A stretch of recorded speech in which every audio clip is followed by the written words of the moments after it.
Here's a quick version of my approach to nano brows, and I've kind of switched it up a little. If you see previous videos of when I first started doing nano brows, I found a technique that really works for me, so I wanted to share that with you. What I like to do is I start off by first disinfecting the skin. You don't see it in this video, but I do that before. I use alcohol to do that, 70%. So I used alcohol swabs to disinfect her eyebrow area, and then I went in with mapping. You can watch another video on how I like to map, but I use the ink thread method.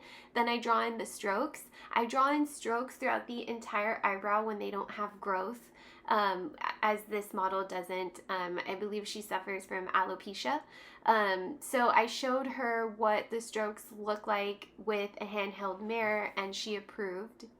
What you're seeing me do now is I'm dabbing on the liquid numbing, and I am a big fan of ultra duration right now. If that does change, I will let you know. But I am using a disposable lip gloss applicator, and then I'm using a 1RL, and I believe in this video I'm using a 0.30 needle.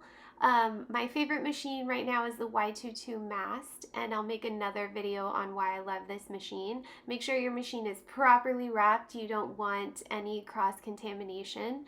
And the color that I'm using is Mochaccino on this client. Sorry, I had to remember. And I'm going over every single stroke with my needle to make sure that I have full saturation on every stroke, because then you're going to go in and wipe it off the work that you've implanted, so you will lose your outline.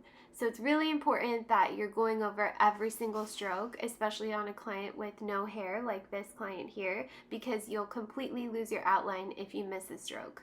You'll lose the shape that she approved of, so she's also going to get work that she did not approve of. So it's crucial that you're going over every single stroke with the first pass. After I complete the first pass, I typically go in and dab more numbing. So here I skipped ahead. I'm just going over both brows again. So I typically do 2 passes. So you're numbing twice. I think it's really important that you do numb after the first pass. I have never had any complaints from any clients. And if you notice in this video, she's a little bit blanched around her eyebrows, which tells me she's still numb. You got to make sure you're doing a 3-point stretch throughout the entire session, and here are the results. Let me know what you think.